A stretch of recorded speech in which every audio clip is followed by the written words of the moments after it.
সময় একবার হারিয়ে গেলে তার কখনোই ফিরে আসে না। কিন্তু আমরা তখনই সময়ের মূল্য বুঝি যখন সেটি আমাদের হাতের বাইরে চলে যায়।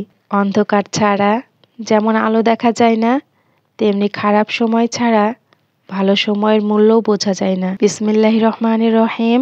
আসসালামু আলাইকুম। কেমন আছেন সবাই? আমরা তো বেশ ভালো আছি, আলহামদুলিল্লাহ। এখন যেহেতু বাচ্চাদের স্কুল বন্ধ, সকালবেলাতে খুব বেশি তাড়াহুড়ো নেই নাস্তা বানানোর, কিন্তু ওর বাবার তো কাজ আছে। তো এর মধ্যে কিন্তু একবার উঠে ফ্রিজে রুটি বানানো ছিল, সেটা ভেজে তাকে দিয়েছিলাম।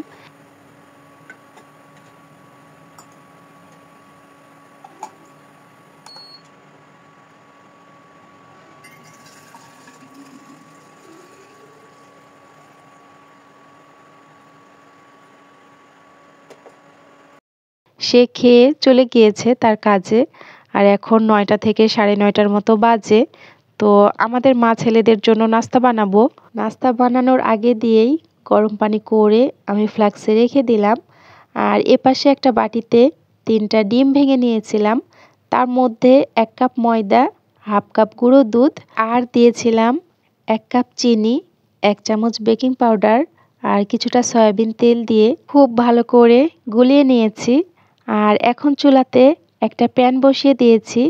কিছুটা তেল দিয়ে আমি তেলটাকে ব্রাশ করে দিচ্ছি। আমার কাছে প্যানকেক বানানোটা খুব সহজ মনে হয়, এই জন্য প্রায় সময় আমি বাচ্চাদেরকে এই কেকটা বানিয়ে দিই। আর যখনই বানাই না কেন একটু বেশি করে বানাই, কারণ বাচ্চারাও খেতে কিন্তু খুব বেশি পছন্দ করে। বানিয়ে রাখলে পরবর্তীতে আমারই সুবিধা হয় আর কি। আমরা বড়রা যে আবার কেক পছন্দ করি না, ব্যাপারটা সেরকম না। আমরা বড় ছোট সবাই কিন্তু কেক ভীষণ পছন্দ করি। আর এর মধ্যে কিন্তু কিছু কেক আমার বানানো হয়ে গিয়েছে, আবার কিছু বানাচ্ছি, সেগুলোই একটু একটু করে আপনাদের সাথে শেয়ার করছি। তো এখানে কিন্তু 1 মিনিটের মতো আমি ঢেকে রেখেছিলাম। তারপরে ঢাকনাটা খুলে উল্টে দিচ্ছি। উল্টে দেওয়ার কিছুক্ষণ পরেই কিন্তু কেকটা উঠিয়ে নিব, কারণ খুব বেশিক্ষণ রাখলে কিন্তু নিচের দিকটা পুড়ে যাওয়ার ভয় থাকে। আর এই কেকটা বানাতে খুব বেশি জাল লাগে না, একেবারেই চুলাটা লো হিটে রেখেই সুন্দর মতো কেকগুলো কিন্তু বানানো যায়। যখন কেক বানাতে পারতাম না তখন কিন্তু খুব বেশি কঠিন মনে হতো আর ভয় পেতাম যে কিভাবে বানাবো, হয়তোবা আমি কখনোই পারবো না, এরকমটাই মনে হতো। তো এখানে চা বানিয়ে নিয়েছি, চা দিয়ে কেক দিয়ে আজকে সকালে নাস্তাটা করে ফেলবো। বিয়ের আগে কেক বানানো তো দূরের কথা, যে কোনো রান্নার কথা শুনলেই খুব বেশি ভয় পেতাম যে রান্না মনে হয় আমি কখনোই করতে পারবো না, কোনটা কিভাবে করতে হয় এগুলো আমি কখনোই মনে রাখতে পারবো না। আমার কাছে এরকমটাই মনে হতো, কিন্তু আল্লাহ তাআলার অশেষ রহমতে এখন কিন্তু যতটুকুই পারি যা কিছুই শিখেছি ততটুকুর জন্যই আলহামদুলিল্লাহ। খুব বেশি যে একেবারে পাকাপোক্ত রাঁধুনি হয়ে গিয়েছি, ব্যাপারটা সেরকম না। যতটুকু শিখেছি, যতটুকু জেনেছি, আবার শিখছি, এজন্যই আমি অনেক খুশি যে আগে কিছুই পারতাম না, এখন একটু হলেও তো নিজের স্বামী সন্তানকে রান্না করে খাওয়াতে পারি। তো এখানে কিন্তু ফ্রিজের বেশ কিছু জিনিস আমার শেষ হয়ে গিয়েছিল, বাস্কেটগুলো ফাঁকাও ছিল, এজন্য ধুয়ে পরিষ্কার করে রেখে দিলাম। এখানে অল্প কয়েকটা বাজার আছে, তো বের করে আমি একটু গুছিয়ে রাখবো। আজকে আর জারে রিফিল করে রাখছি না। সুজি, তারপরে ময়দা, বাচ্চাদের বিস্কিট, এগুলোই শেষ হয়ে গিয়েছিল, নিয়ে আসার জন্য বলেছিলাম। তো কালকে রাত্রেই নিয়ে এসেছে। আজকে যেহেতু মায়ের বাসায় যাব, এজন্য আর জারে রিফিল করলাম না, শুধু গুছিয়ে রেখে দিচ্ছি। খুব আনন্দ নিয়ে কাজ করছি, যেহেতু মায়ের বাসায় যাব। আমাদের মেয়েদের মায়ের বাসায় যাওয়ার কথা শুনলে কি যে আনন্দ হয় সেটা কিন্তু বলে বোঝানো যাবে না। আকিবের আব্বু তো আমাকে কথায় কথায় বলছে যে মনটা তো আর এখানে নাই, মনটা মায়ের বাসায় চলে গিয়েছে, এখানে শুধু দেহটা পড়ে আছে, দেহটা যাওয়ার জন্য ছটফট করছে। তো এই কথা শুনে খুবই হাসাহাসি করছিলাম। বাজার গোছানোর পরে আকিবের আব্বু ফোন দিয়েছিল, আমাদের কিছু কেনাকাটা ছিল, মানে বাচ্চাদের জন্য, যেহেতু গ্রামের বাসায় যাব একটু বেশি করে পোশাক না নিলে হয় না, ছোট বাচ্চা নষ্ট করে ফেলে।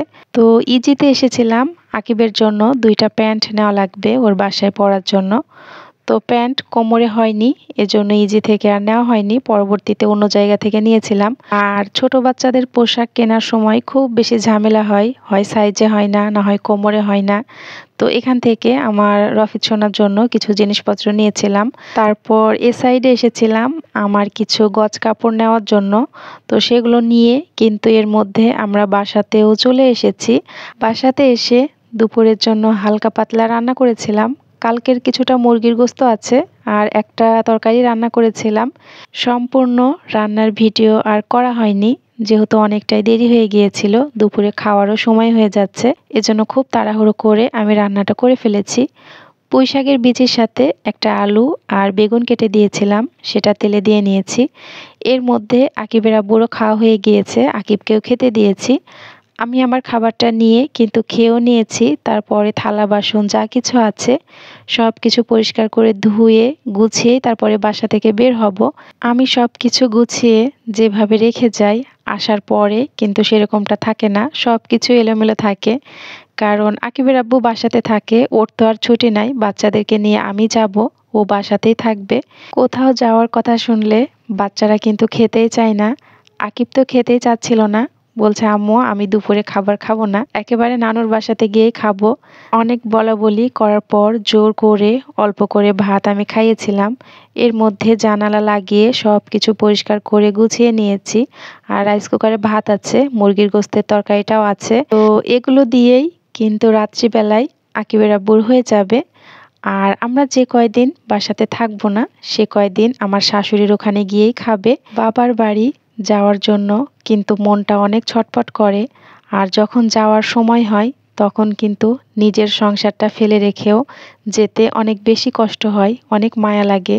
নিজের সংসারটার কথা বারবার মনে পড়ে। বারান্দাতে বেশ কিছু কাপড় ছিল, সেগুলো তুলে গুছিয়ে রেখে বাচ্চাদেরকে রেডি করে আমি রেডি হয়ে এখন কিন্তু প্রায় বিকেল 3:30 থেকে 4টার মতো বাজে।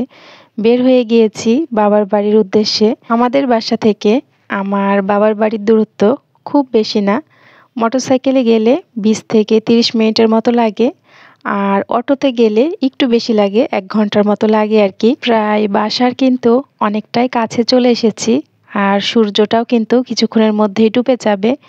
এই রাস্তাটা দিয়ে যখন আসি তখন কিন্তু খুব খুশি লাগে, আর যখনই মনে পড়ে আবার কিছুদিন পর চলে যেতে হবে, সেই কথাটা মনে পড়লে খুব বেশি খারাপ লাগে। তো এর মধ্যে কিন্তু বাসাতেও চলে এসেছি, আর আসার পর অনেকক্ষণ সবার সাথে গল্প গুজব করেছি। আকিব আবার বলছিল ওর মামিকে যে মামি আমি তোমার হাতের বার্গার খাবো। ও আবার ওর মামির হাতের বার্গার খেতে খুব বেশি পছন্দ করে। তো বাসাতে যা যা উপকরণ ছিল তা দিয়েই ওর মামি এখানে আমাদেরকে বার্গার বানিয়ে দিয়েছে। আর আমরা বসে বসে খাচ্ছিলাম আর সবার সাথে গল্পও করছিলাম। তো বাসার সবার জন্যই কিন্তু বানিয়েছে। আজকে বাবার বাড়ি থেকেই বিদায় নিচ্ছি। সবাই সুস্থ থাকার, ভালো থাকার চেষ্টা করবেন আর আমাদের জন্য দোয়া করবেন। দেখা হয়ে যাবে পরবর্তী কোনো ভিডিওতে।